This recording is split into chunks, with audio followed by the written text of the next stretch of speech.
여러분, 혹시 누군가에게 기쁜 소식을 전했다가 오히려 차가운 반응에 당황했던 적 없으신가요? 믿었던 친구에게 속마음을 털어놓았는데 그 말이 비수가 되어 돌아온 경험은 없으신가요? 우리는 살아가면서 수많은 사람과 관계를 맺고 그 속에서 끊임없이 대화를 나눕니다. 나의 성취를 축하받고 싶고, 나의 계획을 응원받고 싶으며, 나의 재능을 인정받고 싶은 것은 인간의 본능입니다. 하지만 때로는 그 순수한 마음이 독이 되어 우리 삶을 망치기도 합니다. 내가 뱉은 말이 씨앗이 되어 숲을 이루는 것이 아니라 도리어 나를 올가매는 가시덩굴이 되어버리는 것입니다.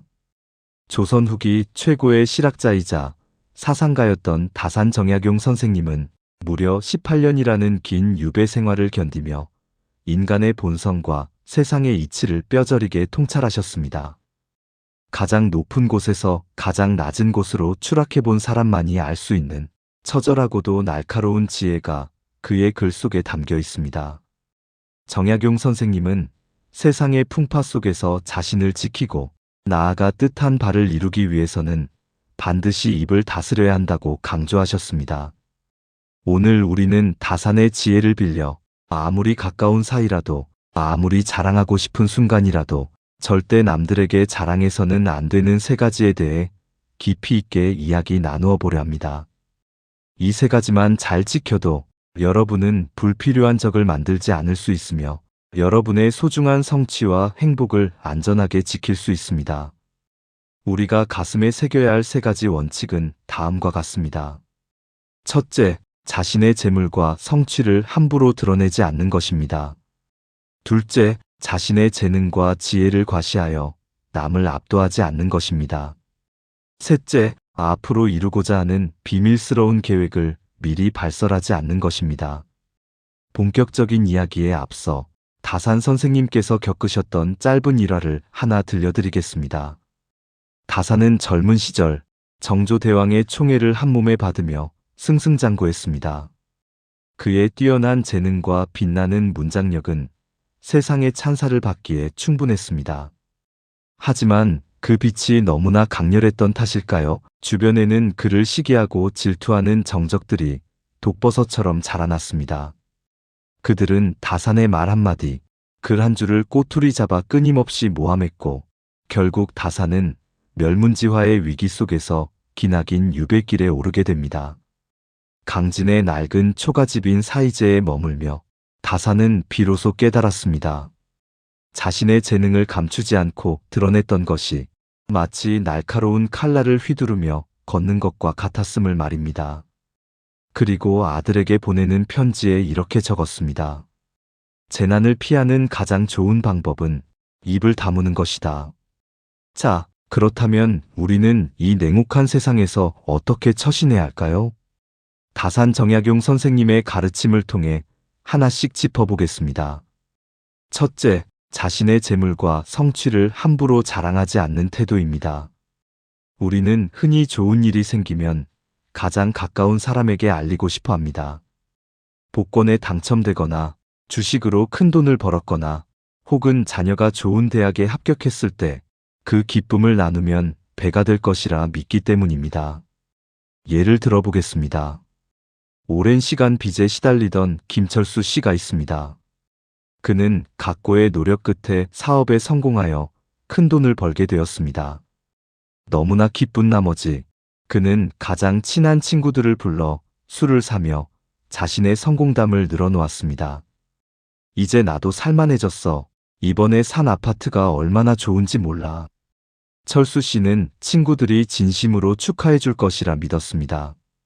하지만 그날 이후 친구들의 반응은 미묘하게 변해갔습니다. 술값은 당연히 철수 씨가 내야 하는 것이 되었고 돈을 빌려달라는 부탁이 끊이지 않았으며 거절하면 너 변했다라는 비난이 돌아왔습니다. 심지어 뒤에서는 운이 좋아서 된 거지, 실력은 무슨 이라며 그를 깎아내리는 말들이 오고 갔습니다. 이 사례가 우리에게 시사하는 바는 무엇일까요? 다산 정약용 선생님은 인간의 내면에 숨겨진 시기심을 정확히 꿰뚫어 보셨습니다. 사람은 누구나 타인의 불행 앞에서는 위로의 손길을 내밀기 쉽습니다. 타인의 고통은 나의 안도감을 확인시켜주기 때문입니다. 하지만 타인의 성공과 부유함 앞에서는 진심으로 박수를 보내기가 참으로 어렵습니다. 나와 비슷한 위치에 있던 사람이 갑자기 앞서 나갈 때 인간은 본능적으로 상대적 박탈감과 초라함을 느끼게 됩니다. 이것은 그 친구들이 특별히 나쁜 사람이라서가 아닙니다. 그저 인간이라는 존재가 가진 본연의 나약함 때문입니다. 다사는 이렇게 말씀하셨습니다. 나의 즐거움이 남에게는 고통이 될 수 있음을 알아야 한다. 내가 자랑하는 재물은 듣는 이에게는 자신의 가난을 확인하는 거울이 됩니다. 내가 자랑하는 자식의 성공은 듣는 이에게는 자신의 자식에 대한 걱정과 비교가 됩니다. 그렇기에 자랑은 필연적으로 시기를 부르고 시기는 미움을 낳으며 미움은 결국 화를 불러옵니다. 돈이라는 것은 냄새가 나서 감추려 해도 드러나기 마련입니다. 굳이 입 밖으로 꺼내어 냄새를 풍기면 똥파리들이 꼬이듯 탐욕스러운 사람들이 주변에 몰려듭니다. 그들은 당신의 성공을 축하하는 척하며 다가와 결국 당신의 것을 빼앗아가거나 흠집을 내려 할 것입니다. 또한 부를 자랑하는 것은 스스로의 격을 떨어뜨리는 행위입니다. 진정으로 부유한 사람은 굳이 말로 자신의 부를 증명할 필요가 없습니다.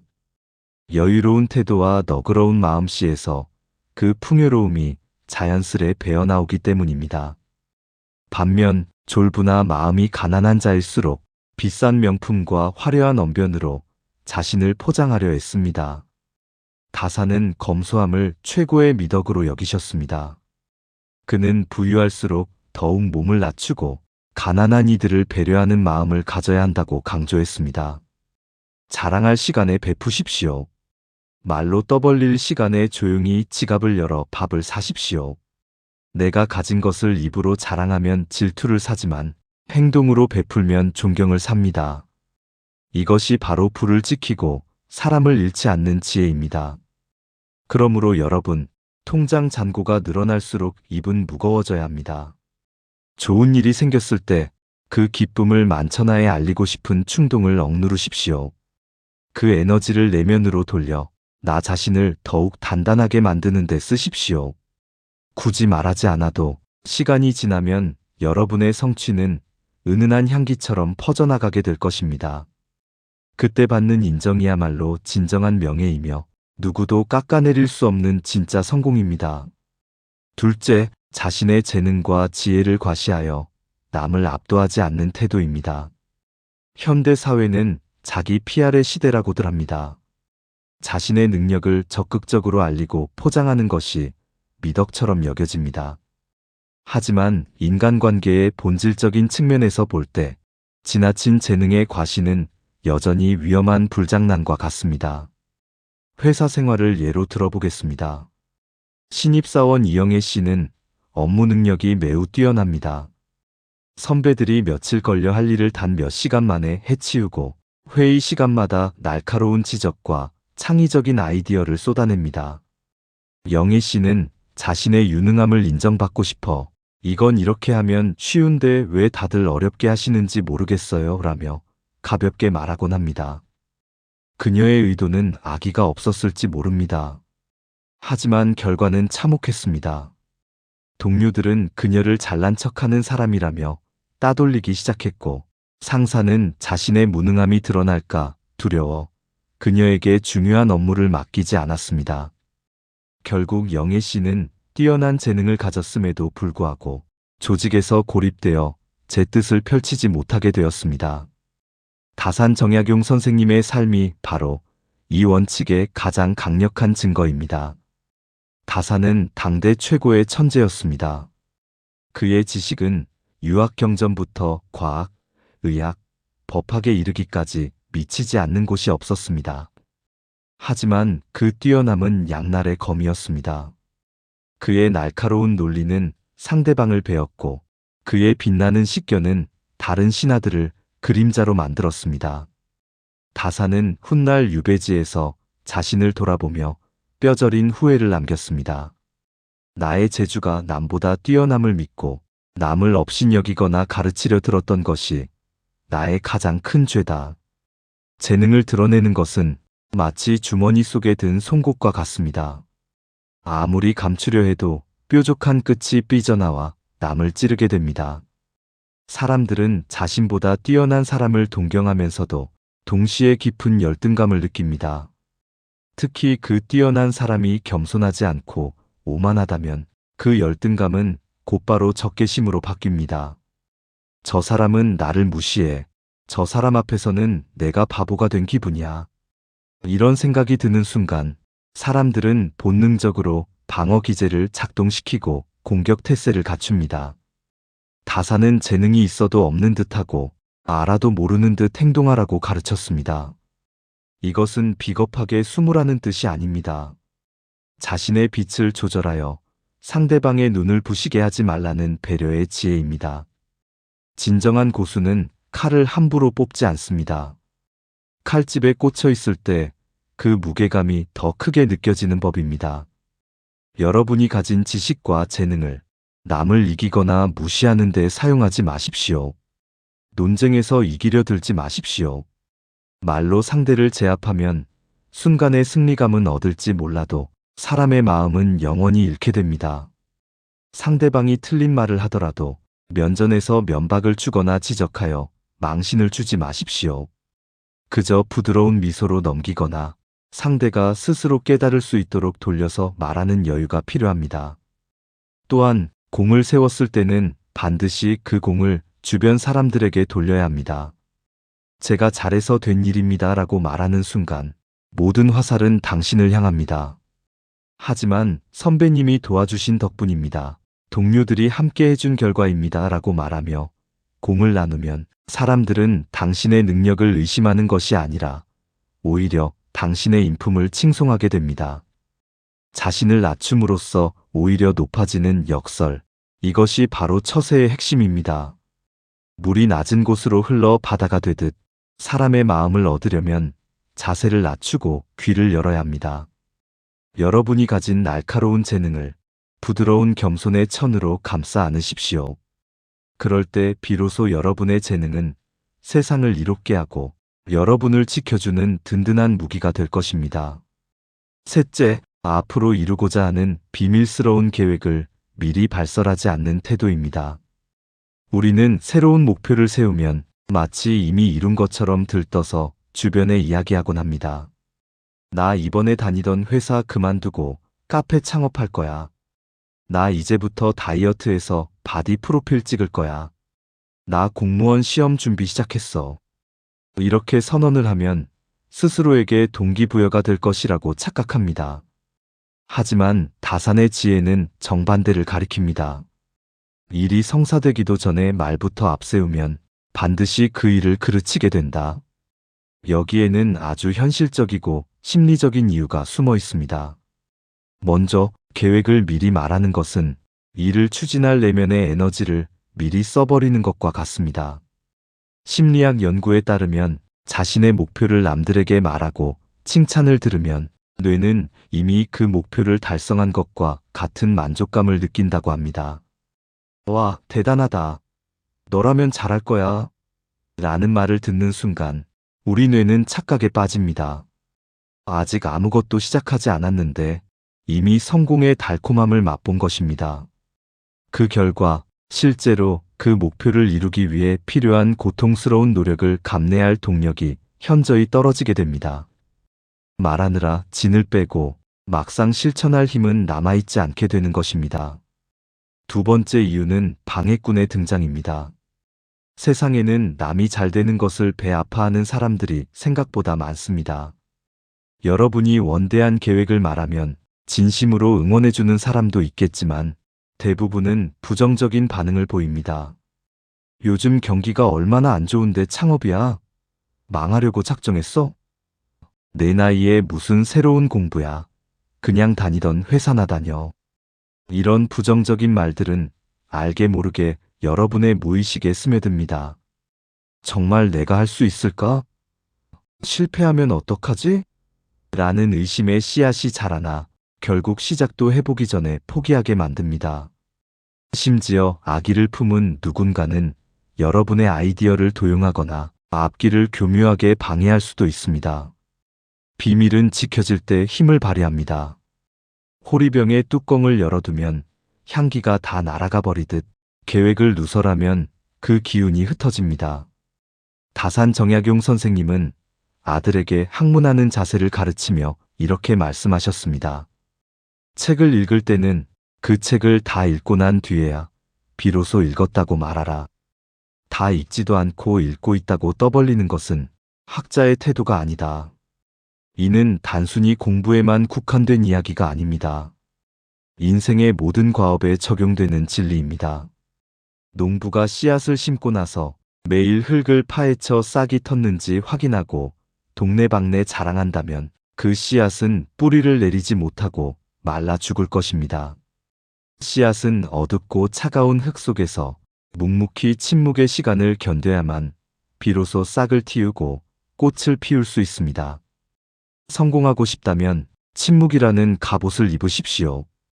여러분의 꿈과 목표를 가슴 깊은 곳에 묻어두고 오직 행동으로만 증명하십시오. 남들이 여러분이 무엇을 하는지 모르게 하십시오.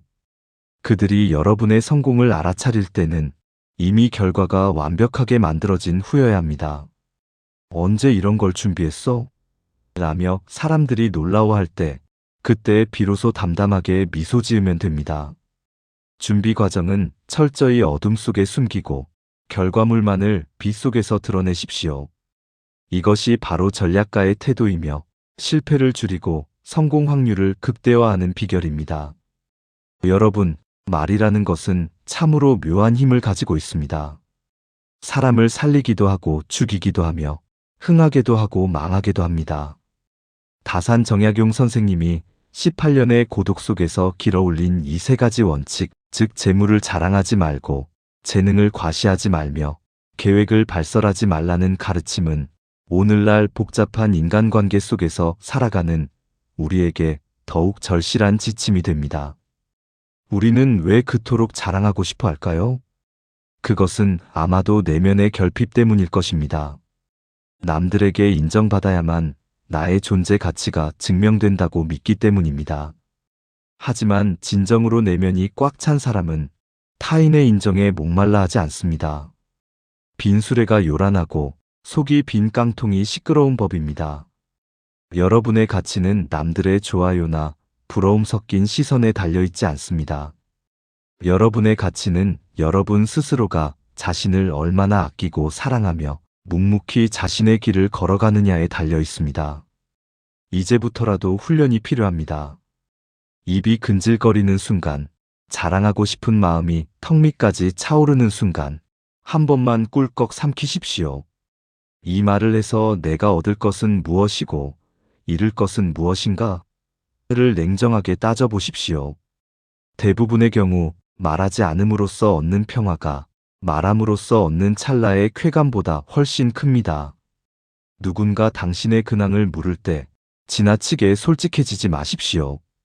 그저 별일 없이 산다, 덕분에 잘 지낸다 정도의 담백한 대답이면 충분합니다. 나의 패를 다 보여주고 게임을 하는 사람은 바보입니다. 세상이라는 포커판에서 승리하려면 나의 표정과 카드를 감추는 포커페이스가 필요합니다. 여러분의 행복은 전시용이 아닙니다.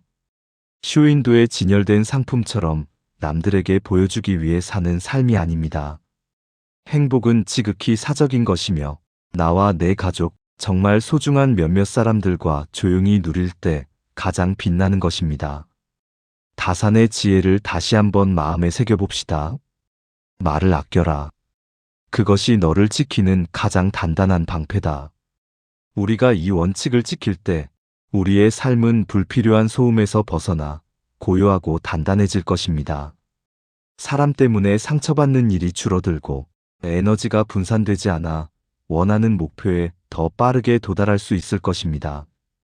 오늘의 이야기가 여러분의 삶에 작은 등불이 되기를 바랍니다. 혹시 지금 누군가에게 자랑하고 싶은 무언가가 있으신가요? 그렇다면 그 말을 잠시 아껴두십시오. 그리고 그 에너지를 여러분의 내면을 채우는데 사용하십시오.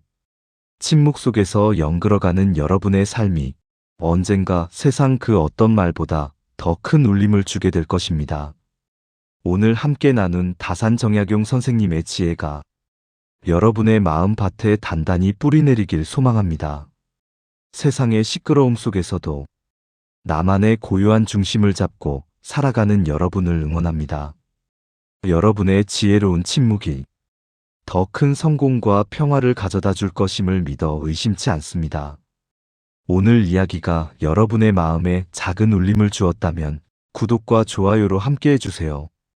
여러분의 소중한 관심이 더 깊은 지혜를 길어올리는 힘이 됩니다. 감사합니다.